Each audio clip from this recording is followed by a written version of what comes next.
Yo, what's going on, snipers, and welcome back to our Albuquerque Aliens Draft Declared franchise mode here in NHL 25.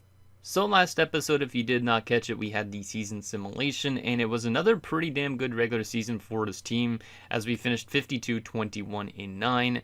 And as you can see below my face here, we were 4th in goals for, 1st in goals against, 2nd on the power play, and 13th on the PK. So some pretty decent numbers. And I believe we finished 2nd best in the league, if I remember right. But it was another really successful season for this team. And hopefully the playoffs are obviously better than last year. But it was a very good team effort once again. A lot of good goaltending results as well, as we did finish once again as the top defensive team in the league, which is awesome to see. Only allowing 207 goals against, which the next closest team allowed 219. So once again, we're a very strong defensive team, and there is likely a chance that Gionta could have himself another Vezina trophy, which is fantastic. He's been probably one of the better goaltenders I've had in terms of awards in his career at this point, but like I said, Stubwitz led the way in points. He had 107 points this year. Everybody else had below 100, though, so Stubwitz still in his league of his own. He's been fantastic for a 36-year-old, and he still hasn't really dropped off too much. His potential is obviously still an exact top 6, but he's still 92 overall, which is fantastic.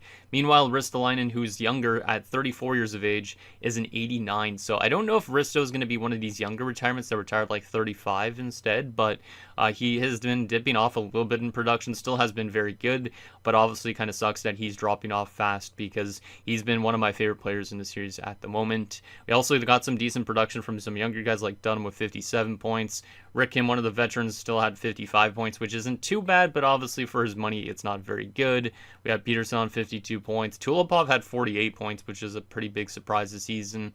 And yeah, just in general, we got some pretty damn good depth scoring and good plus-minus results. And as I said, the goaltending was fantastic this season again from Jason Gionta. Malkin in his first season didn't do too well, but Gionta with 8 shutouts and a .923. Probably one of the best seasons I've ever had from a goaltender since like NHL 20 or NHL 19, something like that. Because I had some pretty good goaltenders back in the past, like in my NHL 18 Carolina Hurricane series. Nobody probably of you guys have watched that series, but I had a goaltender by the name of Ulanov who was absolutely elite, won a lot of Vezina trophies and stuff like that. NHL 19, I think I had a guy named Carter in Colorado in one of my throwback franchise modes, and he was fantastic as well. So I don't think I've gotten a goaltending result like that since those days, which is pretty damn insane. And like I said, Jason Gionta already has 1 Vezina trophy in his cabinet. He also has 2 Jennings already, so he's going to be getting his 3rd Jennings this season already, and he probably gets a 2nd Vezina trophy as well. Maybe he gets a 2nd Stanley Cup if our team's good enough as well. So very, very good season from him, and I hope that he could build upon that in the postseason, because we know in the playoffs he's been a little bit inconsistent, but I hope that we can find ourselves with a Stanley Cup again this season potentially. But anyways, before we get into this first round matchup with the Winnipeg Jets, let's get in your guys' comments, see what you guys have to say about last episode, then we'll get into what Winnipeg looks like again, and then we'll get into this first round matchup. So the first comment is from Garage TV, who says, sad to see the top 3's age showing this year. Dunham definitely needs to be locked up. If Kim says he shouldn't be worth more than a 3rd liner, might be time to say goodbye. And that's kind of true. If Kim obviously wants to have a lot of money and he's not doing as good in production, obviously maybe we don't need to necessarily bring him back because he's not more than a 3rd liner right now at the stage in his career. But obviously we do want to look into locking up Dunham as soon as possible in this offseason ahead. I don't know what he's looking for right now. Let's actually take a look at that out of curiosity at the end of the season. He's only looking still for a 2-year deal, but it would be nice if we could somehow get him to an 8-year deal in the offseason. But like, you go to 8 years, he wants $15 million bucks, so maybe we'll be able to get him for less in the offseason, but we definitely want to try and keep him here as long-term as possible because he's kind of like that wave 2 of players for our lineup. And yeah, I do agree with what you were saying about the top 3 guys dropping off a bit. Does definitely suck with Ristolainen being an 89. Kolarz is still 94, so Kolarz hasn't dropped off yet, but he likely will next season. He will be very close to dropping off here soon, I think. And then Stubwitz probably could be retiring relatively at the end of this season even, which is kind of scary. So hopefully we don't lose all 3 of those guys relatively soon. But if we do lose Stubwitz, at least Dunham could kind of take over as that top line right wing guy, which is not too bad of an idea in my opinion. The next comment is from Ryan the Sharky, who says the Kings haven't made the playoffs in a while, which is too bad because I want to see us play play against Neil McNeil again. And yeah, I almost forgot all about Neil McNeil, so it would have been nice if obviously we played the Kings in the playoffs at some stage, but the Kings haven't been simulating too well. I actually should take a look at the player search. Let's take a look and see how good Neil McNeil's been doing as of late, because it has been a few years since we looked at that meme guy and since we've played against him. I want to see what he's been up to as of late. So Neil McNeil, who is in LA, he is an 81 at 26, making 2.275 for 2 years, and yeah, he's still in Los Angeles. How has he been, out of curiosity? Looks like he's been playing decently. 27 points last 2 years, 13 points in 40 games the year before, but his plus minus is pretty trash. He has been not getting a ton of playing time, it looks like. Well, yeah, maybe not a ton of playing time. He has some power play time, actually, so maybe just doesn't produce on a crazy level, but his ice time has been going down quite a bit the last few years. Like you can see, he's been averaging like 9 minutes of ice time, 10 minutes of ice time, so it does suck for him that he's not getting a lot of playing time, but at least he's a cool meme name that we've managed to play against at one point in the series. Like I said, LA hasn't made the playoffs in a while. I don't know when they made the playoffs last. It looks like they made it last year. They made it in 2038, and they made it also in 2036. So, like every 2 to 3 years, they make it back, it seems like. But this year, I do not think they're in the postseason, if I'm not mistaken, right? I don't think they are, at least. Let me go up here. Actually, let's go over to this thing. Boom. No, they are not. Okay, so yeah, LA won't be back probably till next year. Again, who knows? I don't even know how good their lineup is, to be honest. So maybe just don't make the playoffs because they don't have a good enough lineup. Maybe they're too good that they don't make the playoffs even. Who knows? The next comment is from Sounders Hug. Says, good season overall, but it's concerning how Risto is dropping faster than Stowitz despite the fact that he is a year younger. You could be facing a cheese team, though the Central Division was highly competitive, considering the Jets are a wildcard team that had 100 points. And that's true. This division was very enticing and deep. So with the Jets being like a team that was in a wildcard spot on 100 points, which is only 13 points back of us, there's definitely is that factor that we could end up getting cheesed in this first round. Hopefully it's not the case, because obviously the Jets have not a lot of playoff experience, so I definitely think we could beat them, but obviously with like the Western Conference in general being as like kind of jam-packed as it was, I think it's definitely going to be tough for us. And the fact that we had most of the teams that were in the Western Conference that made the playoffs, the beginning ones like in the Central Division, you can see there's a lot of them that are over 100 points. Like Colorado was the worst Central Division team that made the playoffs, and they were on 99 points. Everybody else was over 100. So definitely we might be running into a cheese team, but I hope obviously we can kind of weather the storm and find a way to the second round. And the last and final comment is from Michael Dos, who says, was pleasantly surprised at the number of shutouts. The new coach coming in with that much better chemistry on the defensive side of things had to be the key factor in this. And yeah, I think that might have also played a major factor, is obviously we had a new head coach come in, and the chemistry on the defensive side of things looks definitely a lot stronger than it's ever looked before, and that probably made our goaltending work really well. Like this defensive core might be one of the best defensive cores we've put together in a franchise mode. Everybody fits it pretty damn nicely too, so I do like this defensive core a lot. And then Gianta being an 88 overall has just that great defense in front of him. He's already a really good goaltender, so that definitely helps him in terms of simulation. Now, one thing I just realized is two players, Lambert and also Heatley, are losing morale because of ice time. That's not necessarily a great thing, but there's not really much I could do in terms of that. We also do have Comrie losing morale because of his ice time, because he's on the fourth line when he should be a third liner. So not necessarily ideal, but I think that will keep it probably the same to start off with. Obviously, if we get some bad plus-minus results, we can make adjustments, but right now I don't really want to spend too much time trying to get Comrie some more ice time. We could always replace him with Heatley, but Heatley and him are both playmakers, so it's not a huge upgrade. Lambert, on the other hand, I don't think he would ever come back into the lineup unless we are replacing like Malak, for instance, which Malak is also listed as a third-line scoring forward, so we might as well just keep it the same. And then in the offseason, if we lose players, so be it. It's not a huge issue. So with that said, I think we're ready to get into this matchup. Let me show you guys firstly the Jets again, just in case you forgot what they're built like, because they have a pretty solid squad, I would say, for the most part. But I think we should definitely be able to beat them because they don't have a lot of experience, but it should be an interesting first-round matchup. Nonetheless, you can see they have a very good top line. Their second line's pretty good too, a little bit weaker on the right-hand side of things, but it's still pretty solid. Third line's not too bad, a little bit weak on the right side again, and then that fourth line is pretty damn good. From a defensive standpoint, they obviously have Bissonnette, who's won some Norris trophies in his career. They have a good complementary defenseman in Packer-Reinen, and the rest of their defensive core is not too bad either. And then also from a goaltending perspective, they do have a solid starter and backup. So definitely going to be, I think, a closer series than it looks, but hopefully we don't get cheesed again in this first round. Hopefully we're able to build upon what was a good season.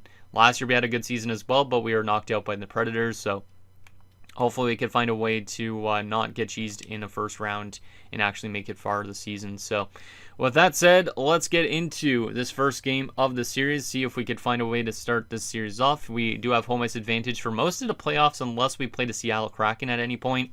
We'll have home ice advantage, which is good. So let's get to game number 1 on home ice and see if we can build off a good regular season or not.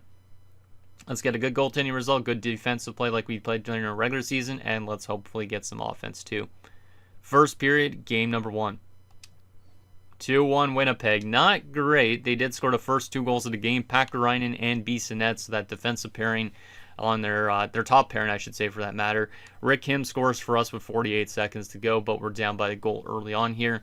Not the best start for Gionta, especially after winning a Vezina trophy. You think he would do a lot better, but not off to a good start here to the playoffs for our defensive core. Hopefully we have a good response in the second period. Maybe we just don't allow any more goals again the rest of this game. Maybe we score more of our own. Let's see what happens. Second period. 4 to us. Okay, that's exactly what I was trying to just talk about. Kolarz ties the game up. Hutton gives us the lead, and a big goal from Dunham with 6 minutes left. And after a slow start to the game, we have found our defensive play. We've also found our offense because we're out shooting them now 28-16. So I think they only literally had 4 shots against us in that second period. So an absolutely big second period from this team. And now we just need to find a way to lock it down for 20 more minutes, and then we'll take game 1, which is good. So let's just get our Vezina Trophy winning goaltender, our good defensive play to play good in that third period. We don't necessarily need more goals, just need to play smart in front of our net, and let's do that in this third if possible. Come on, boys. Third period is underway. Can we lock this game down? Power play for us, we do not score. Power play again for us, we do not score. So our power play might be struggling a little bit to start off this first round, but that's okay. Power play again, we do not score again. But at least it takes some time off the clock. Final few minutes, still up by a pair of goals. And we're going to lock it down. So despite allowing 2 goals in that first period, we did not allow a goal again. And we only allowed them to have like another 11 shots, I think, the rest of the game after that first period. So very good effort. Final shots 38-23. Like I said, a bit of a slow start, but we managed to find ourselves, and that's a nice first game victory. So let's see the goals. We got Kim from Dunham. We had Kolarz from Tulipov and Ristolainen, Hutton from Malak, and Dunham from Tulipov and Hutton. And so Tulipov continues off to a good start here. He had a really good regular season. He picks up 2 points in his first game, it looks like. And then Dunham also had 2 points. So a couple unsung guys picking up some points, which is nice to see. And then also Hutton had 2 points too. So yeah, the top line didn't have to do too much. Like Kolarz did score a goal. Ristolainen did have an assist. But yeah, what is it? Staubitz didn't have to do anything, which is kind of surprising because usually he does have to do stuff. And then from a goaltending perspective, Gionta with a 9-13. So Gionta finding his legs a little bit, which is good, even though he kind of started that game slow, like I said. Hutton gets first star, Dunham the second star, and Kolarz the third star. So 2 young guys and then the veteran and Kolarz. Not bad at all. Not bad at all. So a good way to start off this first round. Hopefully we can continue that going forward. Hopefully we can win all of our home games and also find ways to win some games on the road. We did end the season off on a very good note, so our team has been trending to the right direction of things. We've been winning a lot of games. Don't want to lose too much in a row here if we can. Also, I just realized Toronto's playing Boston in the playoffs, which is kind of funny. So, wonder if Boston's going to win that in 7 games, like the old days, technically. Because considering this is 2042, a lot of the people that are probably watching this as old men probably remember the days of when Toronto was losing to Boston so often. So, it'd be kind of funny if it was still happening at this point in time in NHL history or not. But let's keep the rest of the team the same. Go into game number 2 and see if we could take a 2-0 series lead. Let's get both wins here, boys. If we don't lose both of our home games, hopefully we can find a way to also win 1 road game at least and then have a good chance to close out this series. First period, game number 2. 2-2. So there has been some pretty offensive first periods, which is not great. Like, it seems like Gianta always gets off to a little bit of a slow start. Like, last game, he allowed 2 goals on 12 shots. So far, he does the same thing. Wanvig and Danielson for them. Bell scored a power play goal for us, so good to see the power play on the board. And Ristolainen also scores a goal. So, 2 of our top guys scoring goals, and love to see it. Shots are 13-12 in favor of us, but it's a 2-2 game, so pretty even first period. Can we play good defensive hockey in the second and third like we did last game? And also find that offense that we did in the last game as well. Second period. Still 2-2. Okay. I don't mind it. Shots are in their favor 20-16. So we didn't generate a lot of chances at all in that second period. But we're lucky that Gianta kept us in it. We only had 3 shots on goal. They only had 8. So I don't really know what happened in that period. Seems like it was just a lot of like neutral zone play. If we go to shots on goal. Yeah, it was not a lot of shots. Like, we had the first shot of the period. Comrie had a shot. They had 5 straight shots. Then we had 2 shots. They had 3 shots at the end of the period. But we literally only had 2 shots in a span of like 10 minutes around. So that's not great. That's not great at all. But we are lucky, like I said, the beginning of Gianta has been good so far. They are going to be starting in the third period, it seems like, on the power play, which is not great. Hopefully we do not allow them to get that lead early into the third. Hopefully we can kill it off, and hopefully we can find a way to get that lead back. Let's see what happens in this third period. Come on, boys. Let's see if we can get some insurance, or not necessarily insurance, just get that lead, then get some insurance. Penalty kill in this third period, and they get a power play goal from Lindsay. Not great, but we haven't been generating a ton of chances in this game, so it kind of makes sense. Can we find a way to tie it back up? Yes, we can. It's the Cashman, who's been fantastic in the playoffs before. So, love to see the Cashman with a big goal. And Staubitz!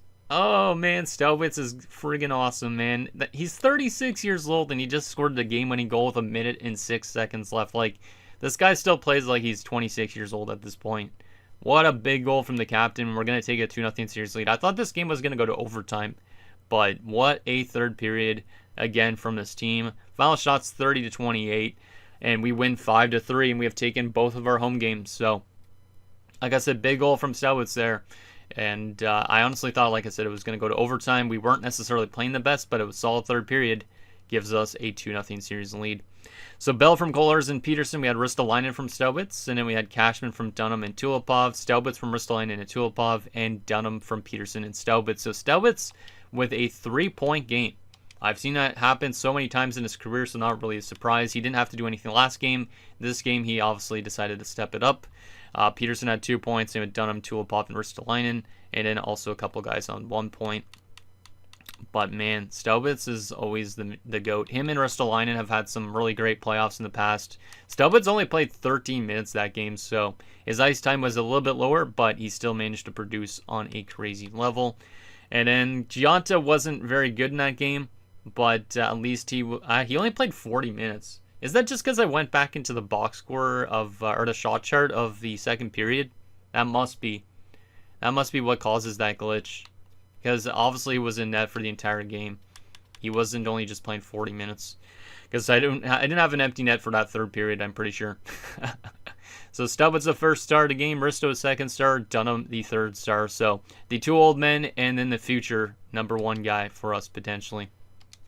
Awesome. Well, that's a good way to start off this round. Like we said, Winnipeg could be a bit of a cheese team, but so far that hasn't been too evident. We are outscoring him 9-5 after 2 games.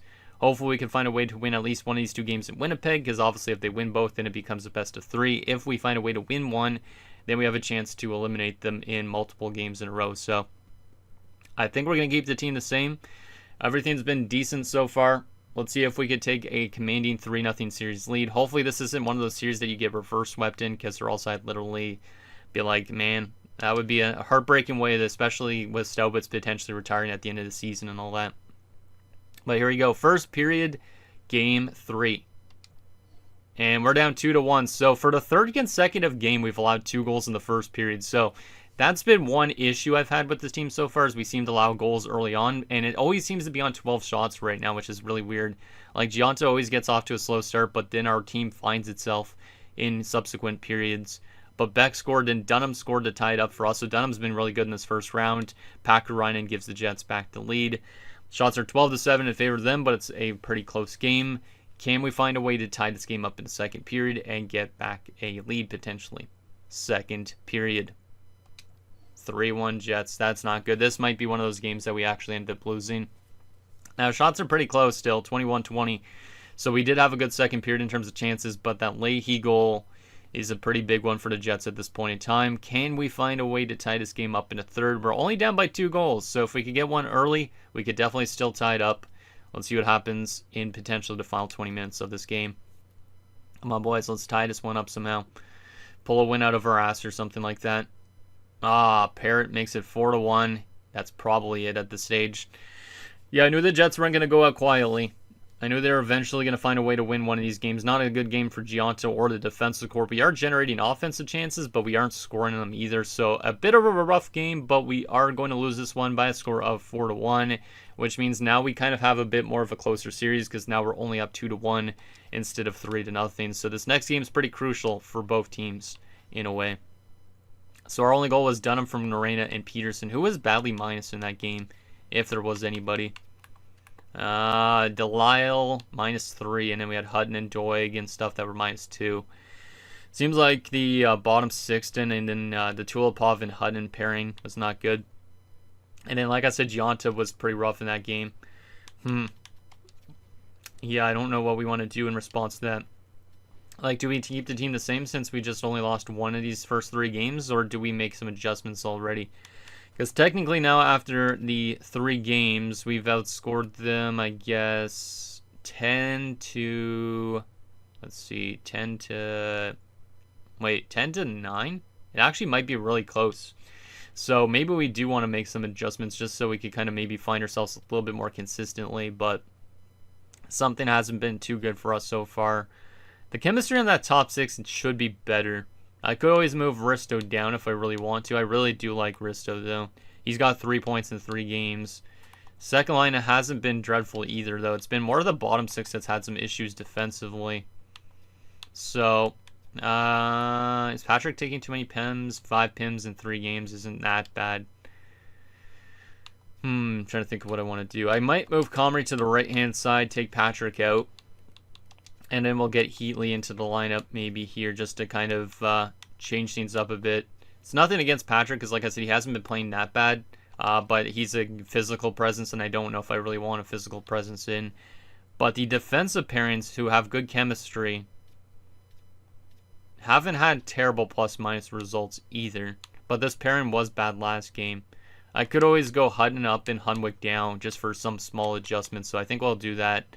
And then Giunta will stay in net, but so far he's only rocking an 890, so he hasn't been necessarily the best in the world. I could give Malkin his first ever playoff game, but I think for right now we got to trust in the goaltender that's likely going to have another Vezina in his cabinet. So let's see if we can win a game in Winnipeg. Hopefully we don't have the back and forth here all the way to a Game 7 scenario, because that would not be good. But let's see if we can find a way to win on the road and give ourselves a 3-1 series lead and the best chance to potentially close the series out. So let's find a way to have a better game than last game for sure. First period, game number 4. 2-0 Jets. God damn, that's 4 straight games. And it's the exact same shot, Mel. What the heck is this? It seems like every game so far, I'm pretty sure the Jets have had 12 shots in the first period and they've scored 2 goals. That's not good. Beck and Danielson. That's not good at all. We need to definitely have a good second period. We can't be allowing them to score consistently this much goals, because now we're getting outscored in the series, and it's potentially going to be a best of 3 if we do lose this one. So can we find a way to score a goal in the second to get us back into this game, or are we going to be still down by a couple goals going into the third? Second period.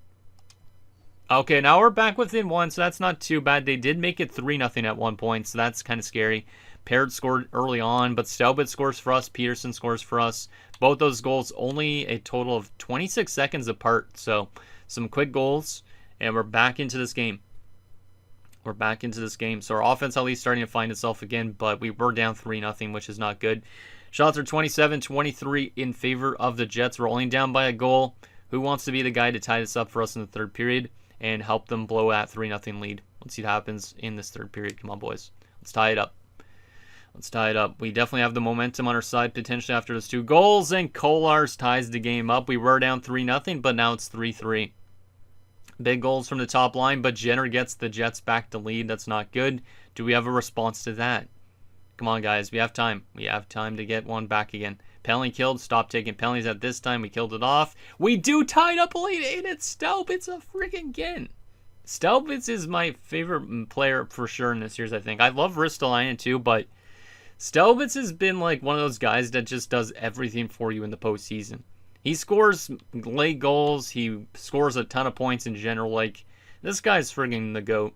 If he retires at the end of the season, it's going to be definitely one of the saddest retirements we've had probably in all my franchise modes. But Staubitz is a friggin' machine. And I almost accidentally skipped the overtime scenario, which is not good. But it's a 4-4 game. The Jets have had the lead multiple times. They were up 3-0. They were up 4-3. But we've come back every single time. Can we find a way to get that OT winner and take a 3-1 series lead? Shots are 34-31.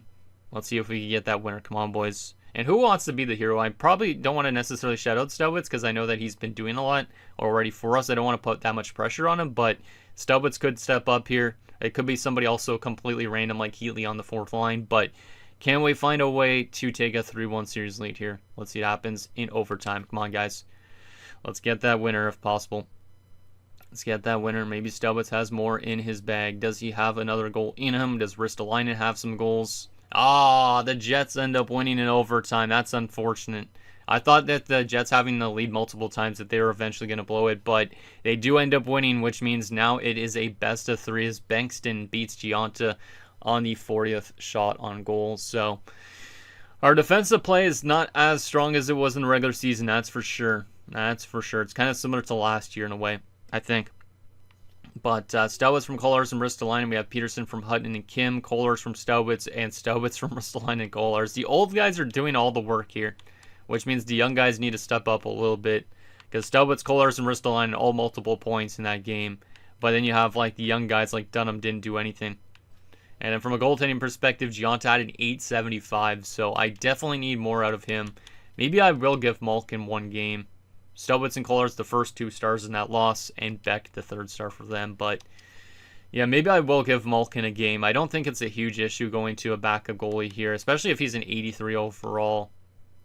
So I think I will give a chance to Malkin for one game. Maybe Gionta's just played too much hockey. He is getting a little bit older, so maybe he needs a little bit of rest, which I don't really blame him. So we will give Malkin his first career playoff game and see what he could do. But Gionta could come back in soon enough. But he's got an 885 through 4 games, so he needs to be much better, especially after a good regular season like he's had.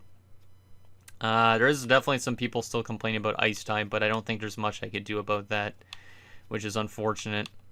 Let me take a look at the plus-minus results on this defensive core. Ooh. Tulipov is -4. Hunwick is -2. So Tulipov's been pretty dreadful defensively. I'm going to move him down. Norena will come into the top 4, and we'll see if that helps anything out a little bit. Giving a guy that's a bad plus-minus less ice time, I think that's a good idea. Is there anybody on the 4 group is really badly minus? So I don't feel like there is. Okay, we see our issue here. Doig, -3. Cashman, -4. And Delisle, a -5 with no points. So Delisle is going to be scratched. Malak is going to go up in the lineup. Lambert's going to come in. Actually, maybe I'll put Lambert on that 3rd line because he is already losing morale. So Delisle is going to get scratched. He has no points so far. His plus-minus is bad. And that 3rd line needs to be reworked, I guess, a little bit. There's not much else I could do to that line, but hopefully having Delisle scratched will solve things a little bit too. Because this top line's been good, but that 3rd line was absolutely atrocious in plus-minus, so something has to change about it. Let's see if that ends up fixing anything, but let's get into this next game. We lost 2 in a row after we were up 2-0, so this could be a series that goes to 7 games, but also maybe we'll lose 4 in a row because we had a good end to the regular season as well, something like that. But can we find a way to get our series lead back? We've won all of our home games so far, none on the road. Can we keep that trend going into this game? Come on, boys. We just need to play better defensively than we've done in the last 2 games if we can, and hopefully Malkin has a good first career playoff game. First period, game 5. 1-0 Jets. They scored their first goal on their first 7 shots, so it is a bit different than when Gionta was in net because he always allowed 2 goals in the first period. Not the strongest start for Malkin, but maybe our defense is giving up too much chances. I don't really know. but we definitely need to find a way to actually have a good start to games, because so far in the series, I don't think we've had a great first period. We've had some good second and third periods, and we've won games because of that, but first periods seem like we're always trailing after it, which is not a good sign. Shots are 8-7 in favor of us. It's a 1-0 lead for the Jets. Can we find a way to tie this game up in the second period? Second period? Still 1-0 Jets. So this is more of a defensive game, so at least we're playing better defensively and goaltending-wise so far, but our offense only has 14 shots through 2 periods. Meanwhile, they have 22, so we need to definitely find a way to generate more chances in the third period if we want to get this game tied up potentially. Can we find a way to tie this game up in the third period? Let's hopefully get some Staubitz goals or something like that, because that's maybe what we could use at this point in time. Let's see what happens. Third period underway. Come on, boys. Penalty kill to start the third. They get a power play goal from Lindsay. It makes 2-0. I don't know who took that penalty, but that was a dumb time to take a penalty. Do we still have any goals in us, though? Seems like our team's offense is drying up now too. Leahy makes it 3-0. It looks like we're going to lose 3 straight games, and we're all of a sudden going to be on the brink of elimination after we started the series off up 2-0. God damn it. And we get shut out in this game, so our offense didn't do enough. Malkin had a pretty solid first game, 3 goals on 35 shots against, but our offense did not give him any support. And unfortunately, we're going to be trailing for the first time in the series. I kind of felt like that was going to happen almost after we lost those 2 games now, though, because if you end the season off on a good note and then you start off the playoffs on a good note, all of a sudden it just comes crashing kind of back down. And that might be the case here. We need to find a way to win on the road, which we haven't done so far in the series. Nobody's super bad plus minus other than Staubitz, Kolars, those type of guys. It's not a huge issue for me. Malkin, like I said, was good in that game. I could go back to Giunta or kill that Malkin play again. I think I'm going to go back to Giunta just because he's the starting guy. But we do need to make some sort of other adjustments because our offense has been kind of inconsistent in these last 3 games. Like, game number 3, we only scored 1 goal. Then we scored 4 goals. Then we scored no goals. So we're definitely not as consistent as we were in the regular season. And that was the exact same issue I think we had last year against the Nashville Predators. So we are kind of getting a little bit cheesed here in this first round right now. So what do we want to do in terms of lineups to get this going? I don't want to take Staubitz off the top line. Kolars has been good. Ristolainen has been good, I think. Maybe not as good. I'm going to move Peterson to the top line and see if that changes anything whatsoever. We just got to find something that changes the complexion of this team. And like I said, this third line's been a bit of an issue so far. Looks like Lambert was good in that last game, though. Or fine in his last game. I'm going to take Comrie out, get somebody to punch some faces, and maybe give us some momentum. Patrick will come back in. Delisle's going to stay scratched. Did Patrick literally just lose morale after 1 game and drop down to a 78? No, he's just losing morale because of ice time, too. There's a lot of guys that don't have as much ice time as they should, I guess, on this team. We're going to go with Norena and Bell on the top pairing this time around. Hunwick and Hutton will play together. Actually, we'll put Hunwick on this side. And then Tulipov and Mahalik will stay together. But this could be one of Norena's last NHL games. That's why I'm giving him top 2 time. He only has 1 assist so far as -1, so he hasn't done too much. But he doesn't have a lot of ice time. But this could be his last NHL game. So we want to obviously give him a good chunk of ice time. This could be Staubitz's last NHL game. It could be Risto's last NHL game. We got to hope that these guys could do a lot for us here in this last game, potentially. Even it could be Kolars' last game, but probably not because he's 32 only. So I really hope we don't lose these guys after this game. But if we win this game and we go to a Game 7 and stuff like that and we lose in Game 7, we probably should be intervened into those games so we could see those guys for maybe one last time. Because, like I said, there is a chance we lose all 3 of those guys within a span of 1 to 2 years. Maybe not even.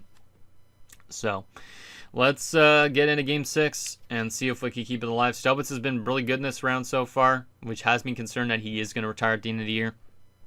So this could be his last NHL game, potentially, if that's the case. So the question is, can we force a Game 7 back on home ice? We have not won a game so far in Winnipeg. Can we find a way to win one here? Come on, boys. Let's get her done. Let's get her done. Real-time simulation, because this is potentially the last game of this first round. Doig makes it 1-0 us, so that's a good start for that third line, who's been pretty quiet and bad defensively. So do like that start for that line. Can we get some insurance? I know it's early on, but it would be nice to get some insurance. Staubitz scores again. Let's go, Staubitz. Like I said, Staubitz might be our MVP here in this first round. So far, Hutton makes it 3-0. That's a good response from this team in the first period. But obviously, we don't know what version of the team we might get next game if we do hold on to this game. But Hutton scores, I should say, not Houghton. Houghton's on my my other series. It's Houghton and Hutton. It's like kind of confusing. But shots are 18-11 in favor of us. So very dominant first period of play, getting that much shots and goals as well. Definitely this team knows the implications of this game if we do lose it, that we might lose some big players to retirement, and they don't want them to go out on a retirement thing like this. So let's see what happens in the second period. Just keep this lead intact, and we might be able to find a way to force a Game 7. But this has been a pretty weird first round so far. Like, I don't know which version of our team we're going to get necessarily. Is it going to be the bad defensive team, the good offensive team? I honestly don't know. Danielson makes it 3-1. Which is not great, but at least we're still up by a pair of goals. Penalty kill, and we get a short-handed goal from defenseman Kai Narena. That's a big goal from Narena. I didn't expect a short-handed goal from him, but that is huge at that point in the game. Because if they would have scored on that power play, they'd been within one. But we do have a 3-goal advantage going into the third. There is a good chance we might be forcing a Game 7 back on home ice, where anything could happen. And like I said, if it is the last game that Staubitz, Narena, Ristolainen play, at least it's on home ice, not on the road. So let's see if we can lock this game down and force that Game 7, which right now looks probable, which is good. So hopefully we can find a way to win another game on home ice. But it's been a bit inconsistent, but maybe we'll get a good version of our team next game as well. Who's to say? Who's to say? Looks like our team's playing good enough defensively. We're getting a good goaltending result as well from Gionta, coming back from being scratched. And we're going to get one more goal late. Malak makes it 5-1, and that is definitely the performance I'd like to see from this team. Good offense, good defense, fantastic goaltending. 39 saves for Gionta. That's the Vezina Trophy goaltender, I know. So, that's a huge win. Hopefully we get that same version of our team in next game. But Doig from Cashman and Hunwick, Staubitz from Kollars and Peterson, Hutton from Heatley and Malak, Narena from Kollars and Doig, and Malak from Narena and Bell. Nicely done. So Doig had 2 points, in with Malak, Narena, and Kollars, and you had Cashman and a bunch of other guys on 1 point. Nobody, actually, there was a couple minus guys, which was the second line. Everybody else on the team was plus, though, so that's really good. So that is really good. Goalies, 975 from Gionta. Fantastic. Fantastic. 3 stars of the game. Gionta the first star, Doig second star. He also had 6 hits, which is kind of crazy, and Malak the third star. So we're now going into a Game 7 situation where I don't know, like I said, which version of our team we're going to get, because we've had some very good defensive results like Game 1, good goaltending results like Game 1. We've had some good offensive efforts where we've scored 5+ goals, but we've also had games where we've scored 1 goal and no goals. So is that overtime loss going to come back to bite us here? Because if we would have won that one, we would have just won the series. But if we lose this game, this one made us lose the series, basically. I don't know if we should keep the team the exact same after a win like that, or if they're just going to find a way to cheese us in this Game 7. But it's going to come down to this last game to decide things. Hopefully we can find a way to extend the season, just because of like the implications, like I said, with the injuries and all that. Or not the injuries, the retirements potentially impeding us. But I think we got to keep the rest of this the same. I do love Ristolainen being back on the top line again, but I don't know if that's what made us stronger or not. 12 penalty minutes from Peterson. Damn, he's actually kind of physical. We're going to go back to Risto on the top line. I know that we just won a game and making the line adjustments, but I do want Risto to play with Staubitz again, just in case this is Staubitz's last game. These two should play the last game of their careers together, potentially, right? So we got to do it like that.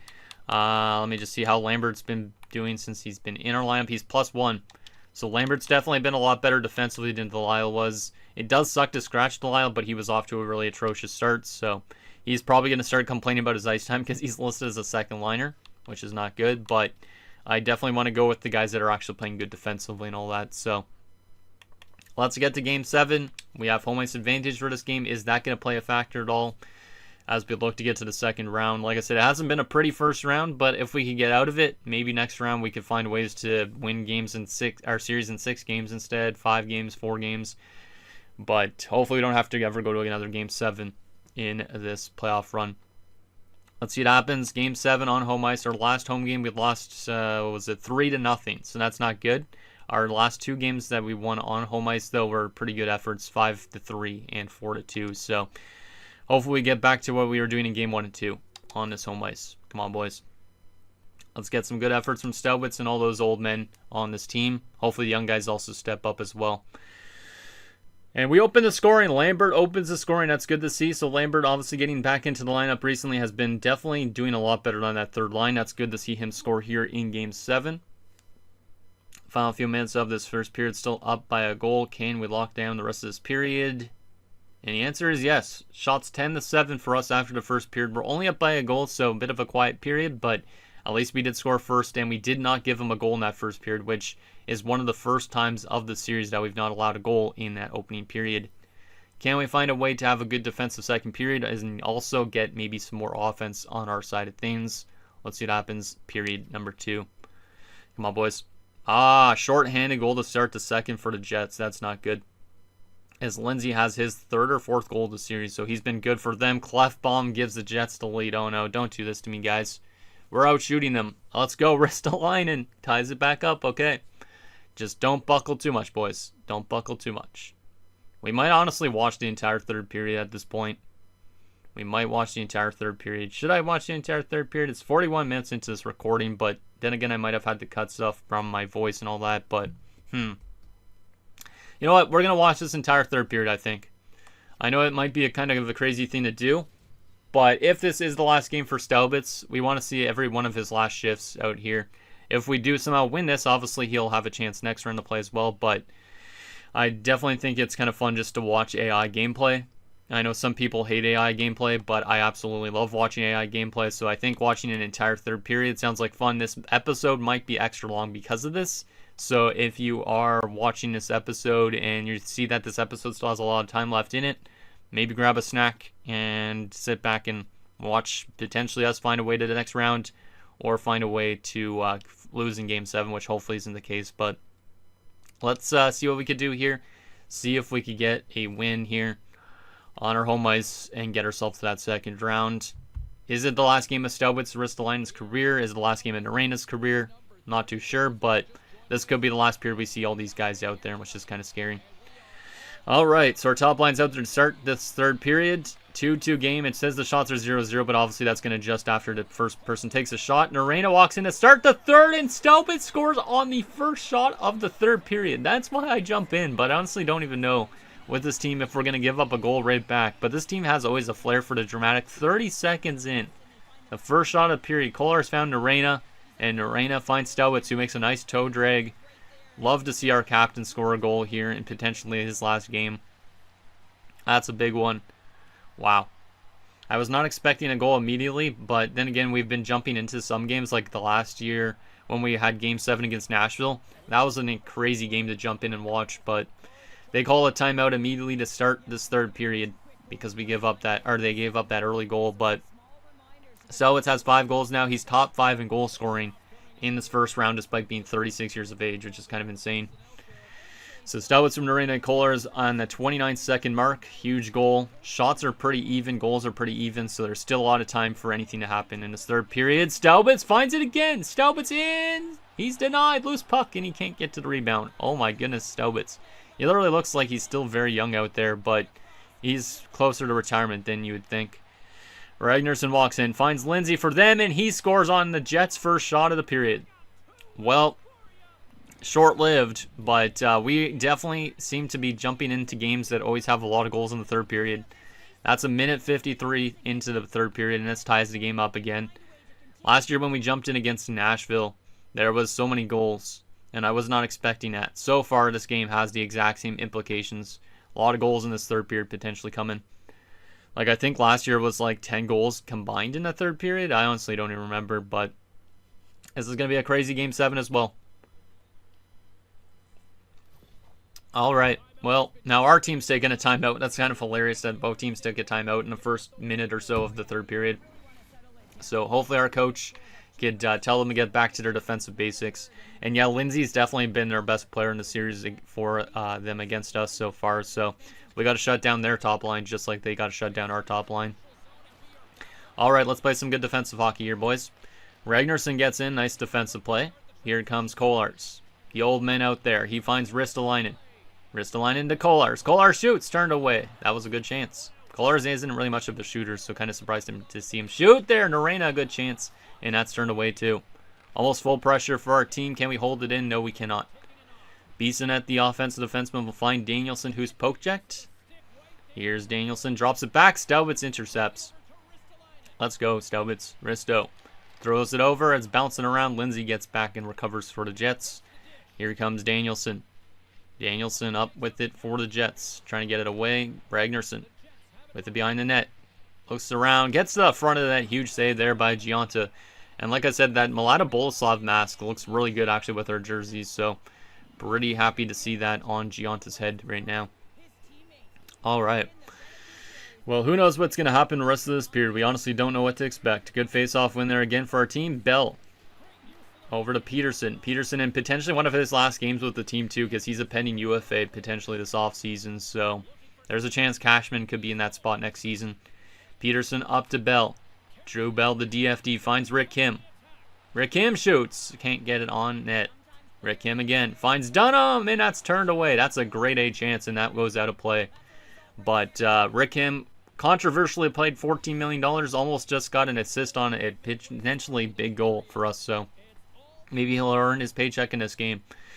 Peterson on the draw again. Wins it. Here's Hutton with a bomb. That's turned away. We almost have full pressure. And there it is. Can we get a goal with this full pressure?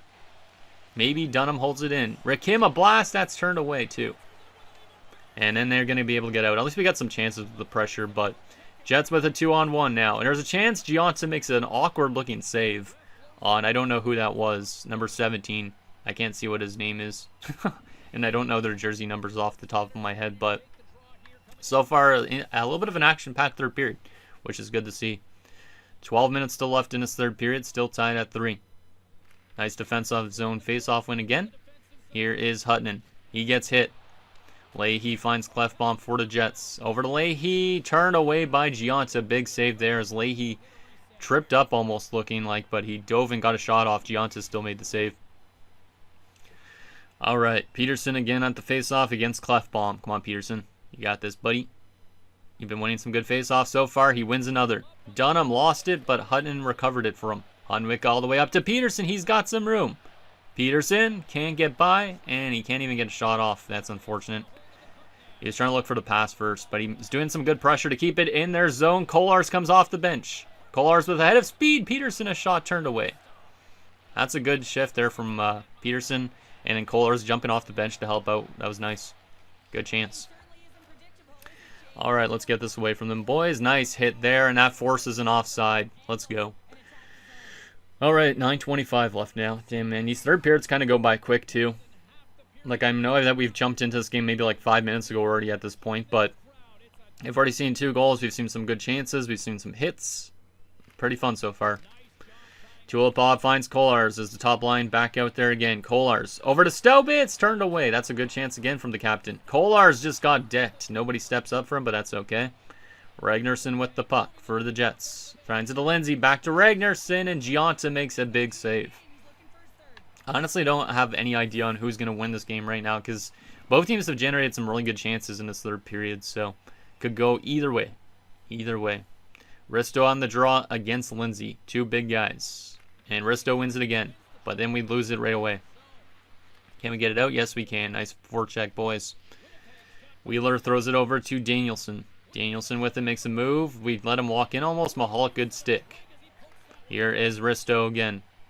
Ristolainen, the Selke trophy winning guy for multiple years in his career, throws it at Staubitz. Staubitz walks in, shoots, it's up in the air, and it does not fall in. Damn. Staubitz has had so many good chances since jumping into, which is awesome to see. Ragnarsson walks in, good stick there again, this time by Narena. Here's Lambert, throws it to Tulipov. Tulipov throws it over to Cashman, the money man, walking in with it. He'll hold on, throws it to Doig. Doig over to Narena. Back to the point. Lambert shoots, deflected, doesn't get in net, but that's okay. We got a good chance out of it. Turnover. Cashman finds Lambert. He shoots, and he's hit, so he doesn't even get a shot on net, but a good chance there. Here comes Danielson for the Jets. We're late into this game now, so the next goal is a potentially big one at this stage. Cashman with it now. He finds Lambert. Lambert over to Norena. Out front, doesn't get to the intended recipient. Here comes Lightning for them. Get away. Lightning with a bomb and he scores. What the hell kind of slap shot was that? And the Jets have taken the lead with 3:09 left. Or not 3:09, 3:19 left. God damn it. What kind of slap shot animation did I just see? Jesus, that guy absolutely, like, slapped it like he was friggin' Steve Yzerman or some shit. God damn. That is a monster shot from a short dude, too, because I feel like that guy looked like he was like 5'8", and he just absolutely ripped it. Wow.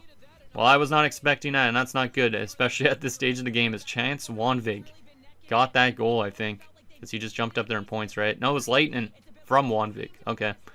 So Lightning. The Finnish guy just scored on us. Not good. Do we have an answer to that now? We got the lead early in this period. They've been able to bounce back. Lightning walks in again. Giunta will make the save. I don't really blame Giunta on that one, though, because that one probably was like over 100 miles an hour. It looked like it was crazy hard, but can we find a way to tie this up? We don't have a lot of time on the clock, which is not good. Peterson wins the draw. Here's Hunwick over to Dunham, the youngster. Dunham will carry it up into the final 2 minutes we are. Dunham finds Peterson. It's turned away. Dunham finds the rebound and he scores. Huge goal there from the young man. That's his 4th goal of the series. And that has tied the game up again. It seems like both teams don't have the lead for that long. As we had the lead. They answered back right away. They had the lead now and we answered right back. A huge rebound and Dunham finds that loose puck. I honestly love the green along the boards that I put on. Like the LED lights, it's pretty sick. Gives it a lot more of an atmospheric look. Like when those things turn on, like look at that, boom. Huge goal and our coaches are happy with that effort. Let's go. Young guys been doing well. The old men have been doing well. And like I said, the next goal is going to be huge. Well, apparently it's now the next goal of this that's going to be huge. As Dunham is 3rd on our team in points currently in this first round. Let's go. 4 goals and 2 assists, I guess. Peterson and Hunwick draw the assists. And this is anybody's game in the final 2 minutes. Hunwick will just dump it in. Smart play. Blacker all the way up to Beck. Here comes the Jets with it. Brewer off of a stick. And Hutton with a good defensive play throws Wanvig out of the zone. And he will end up turning it over almost. Oh my goodness. He almost made the strongest defensive play I've seen. And then he turns it over right there. And we're into the final minute of this 3rd period of Game 7. Get it out, guys. I don't want to be under pressure because we know how pressure works on this system. Rick Kim with the puck, the $14 million man. Walking in. He's maybe the money man instead of Cashman is, but... Okay, a little battle in the corner. The Jets have the puck. Clefbaum throws it up. Bankston over to Brewer. Brewer walks in, turned away by Giunta. It's loose in front. They get another chance, and that's turned away. Another chance. Leahy denied. Oh my goodness. Get it out. They're going to score. They're definitely going to score, right? Okay, maybe not. Just get it out. Just get it out. They've had like 5 chances. And we weathered a storm? Yes, we do. Oh my goodness. Stelbitz to Kolars. Last chance of this Game 7 is turned away. There's still 5 seconds on the clock, and we have an offensive zone face-off. But oh my goodness, Giunta with some miraculous saves here, keeping this series alive for us. As he made 5 saves while under pressure. Oh my goodness, I thought they were literally going to score like what happened, I think it was with my Islander series, maybe it was this series, I honestly don't remember at this stage, but pressure system's scary. Peterson at the draw, can't win it, and they're going to get it out of the zone, and we are going to be going to Game 7 overtime, just like last year. I honestly don't know who's going to win it at this stage. I mean, they've had definitely some chances to win it, but Giunta's kept us in it, so maybe we have a little bit of luck on our side, but what a crazy 3rd period that was. What a crazy 3rd period. We got to go look at those Giunta saves now, because I know without it, we would not be going to this overtime for sure. Holy crap, man. Oh my goodness. I was literally scared there, because he made some 10 bellers. 10 bellers, let's see. Okay, so the Brewer walks in here, gets a wrist shot off. That's a huge save. Weird rebound. He poke checks it. It lands on the stick of Leahy, who can't get the shot through, so Norena might have just saved the goal right there. But then this puck lands on Bankston. Great save in tight by Giunta. Then we can't get this loose puck.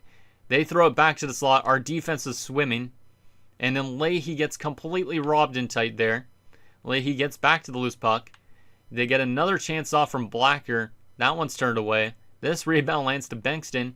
He gets a little bit of a weak shot away. But all of that, we managed to recover the puck and get it out. Unreal. Unreal. Well, we go to overtime. Last time we were in overtime, we lost it. So can we find redemption for that? Here in Game 7, find ourselves to the second round. Who wants to be the hero? Hopefully it's like Stowitz or something, but I don't really care who it is on our roster. Just somebody in green. Get it done. Stowitz with the puck. The captain finds Kolars. Kolars will just walk in a little bit, but then he lost it. Stowitz holds it in. Kolars to Stowitz. Turned away by Cavallo. Oh, man. I would love to see that top line score a goal in overtime, but like I said, I don't really care who it is on our roster. But, man, the old man club is doing some good work here in this game. Ristolainen on the draw. He's a good face-off, man. Can he win it? Yes, he can. Arena to Bell. Bell with a bomb. That's blocked, and it hits Stowitz, or no, it hit Kolars, and I think he's injured, which is not good. The Jets walk up, and Gianza will stop them and not allow them to get the game winner there. But that blast by, was it Arena, did I say? Or no, it was Bell. Kolars gets injured on this play. Hopefully he will return to the game. But he got a puck right in like the kneecap, and that's not good. That's not good. One of our top players in the series so far at this point. And he's going to stay in the game. Okay, good. That's good. He's going to be a little nicked up, but he will stay in the game, and he'll be out there for the next shift too. So, not a long time on the bench, but that was a bit scary there. I was hoping he wouldn't leave the game, so it's good to see him still in action. Noreno with the puck off that good defensive zone faceoff. Bell finds Risto. Over to Kolars, who just got injured, but he gets smoked there. A little bit slow to get up, but he'll get up. Get away, guys. Nice forecheck there by Stowitz. And Kolars gets it. He finds Stowitz. Stowitz walks in. Cavallo will stop it. I feel like Stowitz has literally had like 5 shots on goal since we've jumped in. Like, this guy does not take a shift off for sure. And I could definitely see why he's been one of our best players in the series, if not the best. It definitely, I think he's probably better than Ristolainen, but Ristolainen's been a good player in both ends of the ice. So I do think Stowitz is probably the better of the two, though.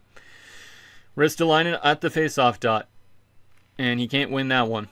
Stowitz gets to the loose puck, throws it to Kolars. We do have almost pressure here if we could hold it in a little bit longer. And we do. Hunwick gets a chance. It's blocked. Loose puck in front. Stowitz another chance, and he's turned away. Stowitz is trying everything for this team. Wanvig gets in and can't get to the net, though. Hutton into Hunwick. The double H's. Over to Risto. Ristolainen carrying it in. Throws it to the Mills. Kolar's a chance. It's blocked in. Cavallo finds the loose puck in front as Rick Kim was looking for damage, who just came on the ice. It would be interesting if Rick Kim scored the winner just because he was controversially paid a lot of money, but it would be interesting to see him score a goal potentially too. Peterson wins the draw. Hunwick a chance. He scores! Let's go! Hunwick has sent the Albuquerque Aliens to the second round of the playoffs, and we will survive. Stowitz, Ristolainen, and also Narena's career will last potentially a little bit longer as we barely escape the cheese of the Jets as we get that huge overtime winner, and it's Hunwick of all people. Not who I was expecting, but Hunwick, one of the younger players on this roster, and that's a huge goal from the kid. He was good last year in the playoffs too, I think, for that matter, but a huge series win for the Albuquerque Aliens. Like I said, wasn't pretty at times, but we get it done, and that's all that matters. They took that lead off that crazy blast. We were lucky to get right back into it with a huge goal from the kid Dunham, and then we get one from another kid in Hunwick to win the game. Absolute craziness. That one, Cavallo got a big piece, but he could not get back to that loose puck, and that one just barely gets in. Let's friggin' go. That goal might go down in channel history potentially at this point. Ristolainen, third star of the game with a goal and 7 hits. Peterson, second star, 2 assists and 6 hits. So we threw a lot of hits in this game apparently. Maybe since jumping in and we threw more hits. I'm not too sure exactly. But he does get an assist on that game winner off that great face-off win. And then the first star of the game is going to go to Hunwick with a goal and assist in this game 7, including that overtime winning goal. Let's friggin' go. Let's take a look at that game-winning goal again. Oh, man, did he just glitch out when he got that puck? I think he did. Like, Hunwick gets this puck. Maybe not. I thought I saw him glitch out here, but maybe he didn't. No, he just got decked, but he throws a shot on net here.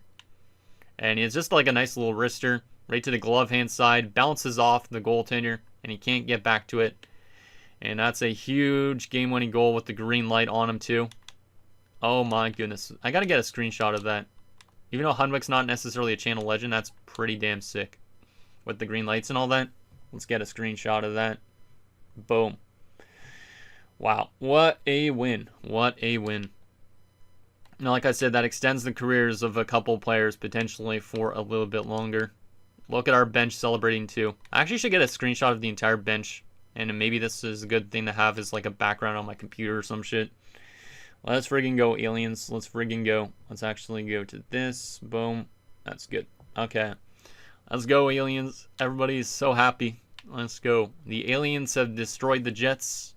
World War III is done. I honestly don't even know. Oh, man. Like I said, not a pretty series by any stretch, but the fact that we barely escaped and won that, we could potentially take on a lot of other teams. And Kolarz did get injured in that game, technically. Even though he was playable, it seems like that block shot off of his own teammate's shot will keep him about till May the 1st. So he's going to miss a couple games to start next round.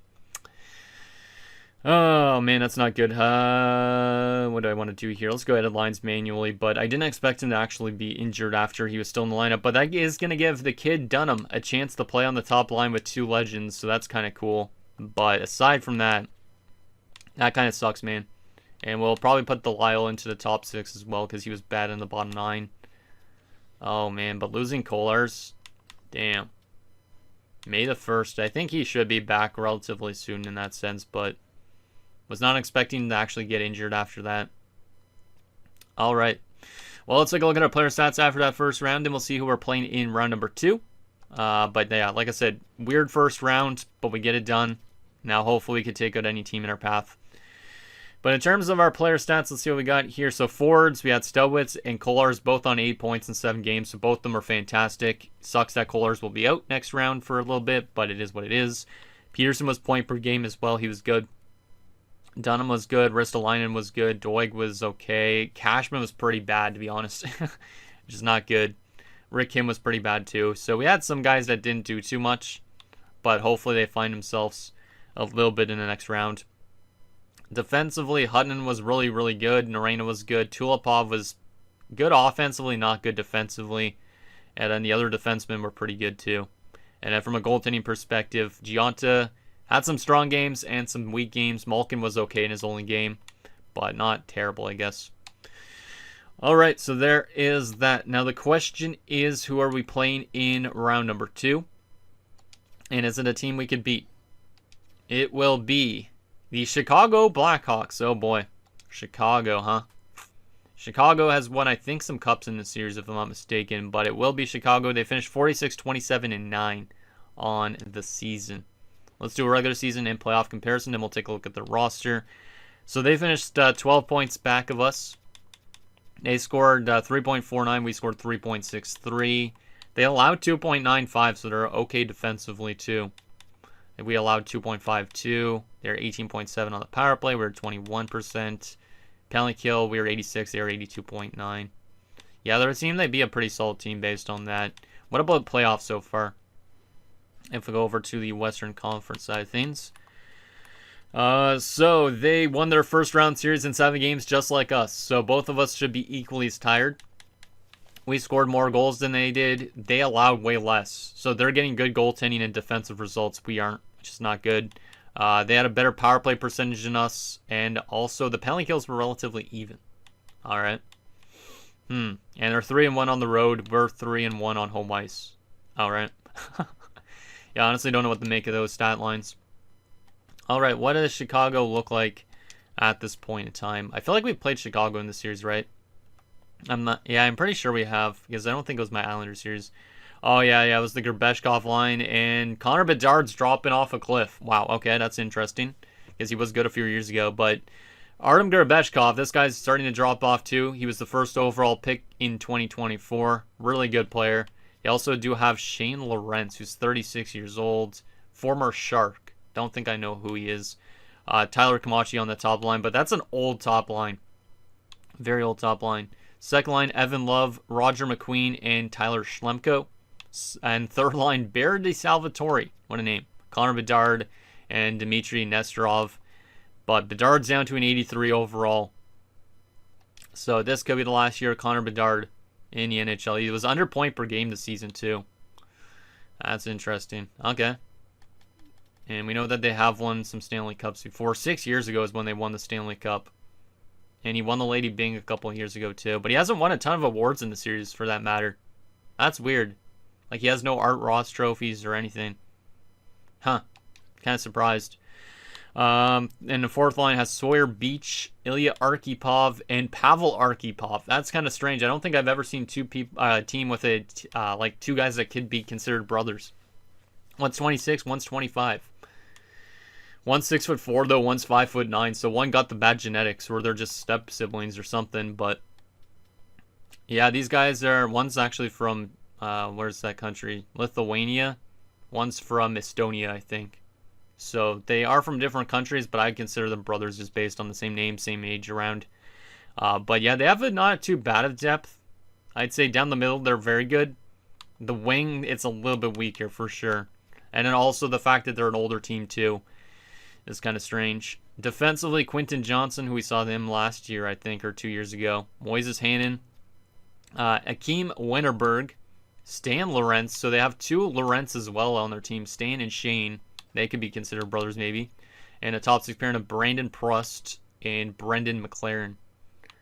Yeah, this team could be a cheese team. That bottom four defensemen are not very good, and they are a very good defensive team after that first round. So, and their goaltending's kind of cheesy too with Robert Haydeen and Evan Gardner. Robert Haydeen, how good has he been? He has barely played in the NHL. He played for Toronto last year. So we probably never even ran up against this guy before, but only played 5 games with a 922, so they might actually have an injury. They might have an injury. Gardner's played a little bit in the playoffs too this year, has a 957. So they definitely have injuries. Yep, I knew it all. Yeah, I do remember all. I was wondering where he was. But they have Doug Brashear as well, Andre Kolesnik, something like that. Gilbert Burrows. But yeah, Mitchell Auld is their 1-2 punch guy. And he's very good. He had a 951 save percentage through 2 games, but he is out with an injury. The question is, will he return at any point during the next round? Because obviously, if he doesn't return, maybe we have a chance to score more goals on them than they actually conceded in that first round. Or we get cheesed because they're missing their starting goaltender. That could definitely be a thing too. But if we go to the injury report, we obviously know Kolarz is out till May the 1st. All is out till May 14th. There might be a chance we don't have to run into Auld. He has a sprained ankle. Let me take a look at the series so far, just in terms of games. Where does it go to? The 8th. Yeah, we don't have to face Auld at all. So we are going to be running into 2 kind of cheese goalies, which is a bit scary, but maybe that gives us a chance to win. And Kolarz will be back on May the 1st, I think I saw, so he will be back for Game 4. So I guess it depends on the injury, of which injury impacts their team the most. Losing Kolarz on our top line, or them losing their starting goaltender. But anyways, guys, that's going to do it for this episode of Albuquerque Aliens Draft the Glory franchise mode. So in next episode, we'll take it to the second round of the playoffs against the Chicago Blackhawks. As we look to get to the conference finals against it will be either Seattle, who won the President's Trophy, or the Edmonton Oilers. So hopefully we can find a way to get 4 wins again. It was a crazy first round, but hopefully our team has that momentum carry into this next round and beyond that as well. So that's it down below, and I'll see you guys next time.